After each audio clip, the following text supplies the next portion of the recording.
Maya had always seen David as her mother's calm, dependable husband. A man of few words but with a heart full of quiet kindness. When her home took a year-long work contract overseas, Maya expected their home to feel empty. But it didn't. David's presence filled the spaces, not with noise, but with warmth. At 22, Maya was still trying to figure out her life.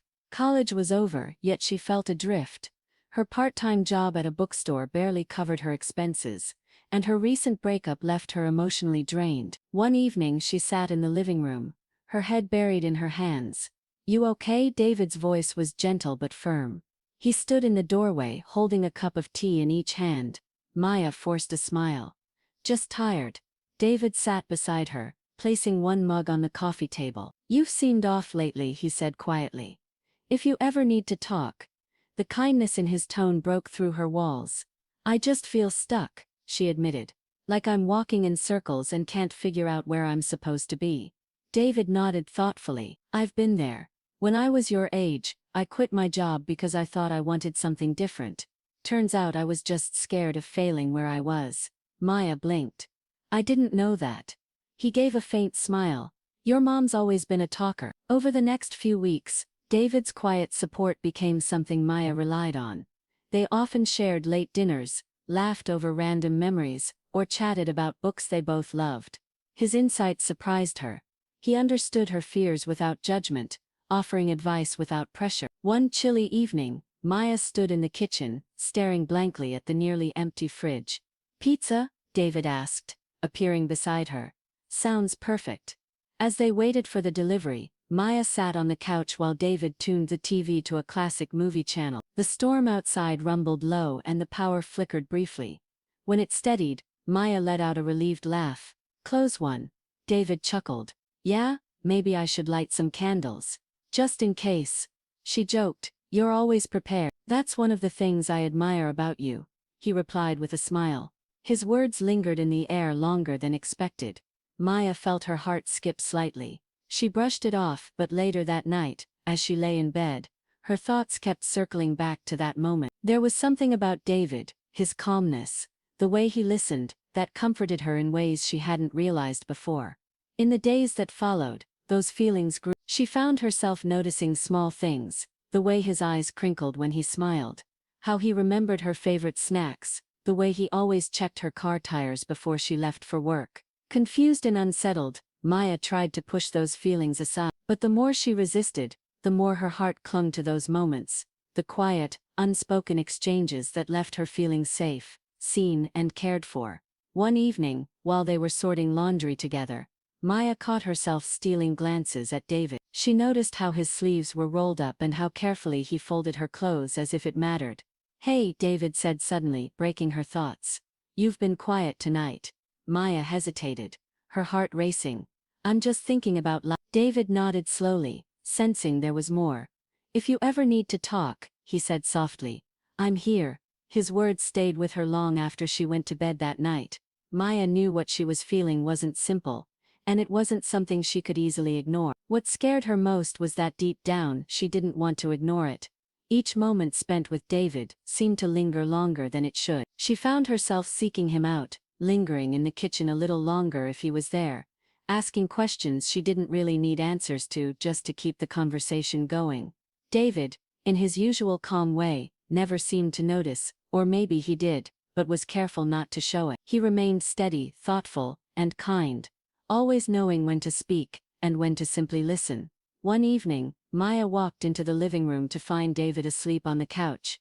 A book rested on his chest, his glasses still perched on his face. She smiled softly, resisting the urge to brush his hair back from his forehead. He looked peaceful, and in that quiet moment, she realized just how much comfort he had brought into her life. But comfort was turning into something more, something she couldn't control. One afternoon, David found her sitting on the back porch, lost in thought. "Rough day?" he asked, taking a seat beside her. Maya nodded. "I guess I'm just feeling stuck again." David leaned back in his chair. "You're too hard on yourself. You've been pushing yourself non-stop." "Sometimes you just have to slow down." "I don't know how," Maya admitted. "You don't have to figure it all out right now," he said calmly. "Just take it one step at a time." She turned to look at him, and for a moment, everything felt different. The space between them seemed smaller, like some invisible thread was pulling her closer. "Thanks for being here," she said softly. "I always will be," he replied without hesitation. His words carried more weight than they should have. Maya knew there was something unspoken beneath them, something neither of them had the courage to admit. The tension grew in unexpected moments. A quiet glance across the room, a lingering silence neither knew how to break. Maya started avoiding those moments, afraid of what they might mean. One evening, a storm rolled in, shaking the windows with bursts of wind. The power flickered and then cut out completely. David lit a few candles, placing them on the coffee table. The soft glow danced across his face, and Maya found herself watching him longer than she should have. "You okay?" he asked, noticing her gaze. "I'm fine," she said quickly. But she wasn't. The feelings she had been fighting were becoming impossible to ignore. When David sat beside her, the air seemed to shift. The silence stretched heavy with unspoken thought. "I don't know what's been going on with you lately," David said carefully, "but if something's wrong, it's not that," Maya interrupted. Her voice trembled. "It's different," David's eyes softened. "Talk to me." Maya shook her head. "I don't know." He reached over, gently placing his hand on hers. The warmth of his touch startled her, but she didn't pull away. Instead she looked at their hands. His fingers resting over hers, like they belonged there. "I know things have felt complicated," David said quietly, "but you mean a lot to me." His words felt like a door cracking open, one she wasn't sure she was ready to step through. "You mean a lot to me too," she whispered. The room seemed quieter than before. The storm outside was now just a distant murmur. Neither of them moved, but the weight of what they didn't say filled the space between them. Maya knew she couldn't keep pretending her feelings didn't exist, but what scared her more was the uncertainty of what would happen if she finally let them show. Maya couldn't escape the thoughts consuming her mind. Each time she was near David, her feelings tightened around her like a knot. She knew it wasn't right, or at least, that's what she kept telling herself. But her heart refused to listen. She started avoiding him, finding excuses to stay out later or spend more time in her room. Conversations that once felt effortless now felt impossible. When David asked if she wanted to join him for dinner one evening, she forced a smile and lied about being busy. Days turned into weeks, and the distance between them grew. David noticed the change but didn't push her for answers. He gave her space, yet his quiet concern lingered. Each time Maya caught him watching her with that worried expression, her chest tightened. One evening, she overheard him on the phone, his voice low but clear. "I think I should stay somewhere else for a while. I don't know, maybe it's best for both of us." Maya's stomach sank. She knew why he was saying it. He sensed something, maybe not the full truth, but enough to know something wasn't right. The thought of him leaving terrified her more than anything. That night, Maya couldn't sleep. Memories kept flooding back: his quiet support, his thoughtful advice, the comfort he brought to her life. She couldn't imagine the house without him. The next morning, she found him packing a small bag in the hallway. "You're leaving?" Her voice wavered. David sighed. "I think I should give you some space. Something's been off, and I don't want to make things harder." Maya felt her heart race. "You don't have to go. I think I do," he said, his voice calm but firm. She stepped closer, her breath catching. "I've been confused," she admitted, "and scared. I didn't know how to handle it." David set his bag down. "Maya, whatever's been bothering you, we can talk about it." Her eyes stung with tears. "I don't know how to explain it. I just know that when you're around I feel safe. I feel different." David's expression softened, but there was uncertainty in his eyes. "I know it's complicated," she said quickly, "but I can't ignore it anymore." David let out a slow breath, stepping back slightly. "I care about you more than you probably realize," he said quietly. "But this isn't something we can rush. I'm not asking for anything right now," Maya said. "I just needed you to know how I feel." David's gaze lingered on her for a moment longer, before he reached for his bag again. "I think some space is still a good idea," he said softly. Maya felt her heart sink. "Are you coming back?" "I will," he promised. "I just need some time to think." As he walked out the door, Maya felt the silence close in around her. For the first time in weeks, she had finally been honest. Yet somehow she felt more lost than ever. Days turned into weeks, and the silence felt unbearable. Maya kept waiting for David to call or text, but the days stretched on without a word.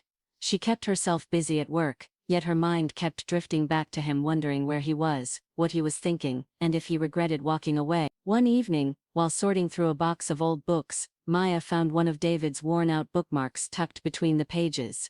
She stared at it for a long time, remembering how he always carried it in his pocket. It wasn't much, just a simple strip of leather, but seeing it reminded her of how much he had been part of her life. Unable to hold back anymore, she grabbed her phone and sent a message.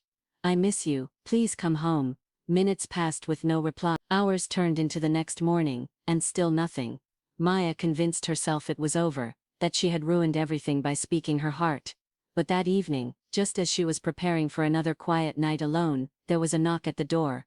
When she opened it, David stood there. His face looked tired, but his eyes were soft. "I wasn't sure if I should come back," he said quietly. "I'm glad you did," Maya replied, barely able to control the emotion in her voice. He stepped inside, setting his bag down by the door. For a long moment, neither of them spoke. "I needed time to figure things out," David said. "Finally, I wasn't sure if what I was feeling was right." Maya swallowed hard. "And now," David let out a slow breath. "I don't have all the answers," he admitted. "But what I do know is that I've missed you too, more than I should have." Maya felt her heart tighten. "So what does that mean?" "It means I can't pretend this isn't real," David said. "But I also know we have to be careful." "I'm not asking for anything fast," Maya said softly. "I just don't want to lose you." "You won't," David promised. "But we have to take this slow." Maya nodded, understanding what he meant. The feelings they shared weren't simple, and the path forward wouldn't be easy. But seeing him standing there, choosing to return despite the uncertainty, gave her hope. In the weeks that followed, they found a quiet rhythm, shared dinners, walks through the park, and conversations that felt more open than before. David's steady presence remained her anchor, and Maya felt safer knowing he was part of her life again. One evening, as they sat on the back porch watching the sunset, David reached over and took her hand, his fingers lacing through hers, warm and certain. "I don't know where this will lead," he said quietly, "but I'm willing to find out if you are." Maya smiled, her fingers tightening around his. "I am." For the first time in a long while, everything felt right, not because they had everything figured out, but because they were willing to face it together.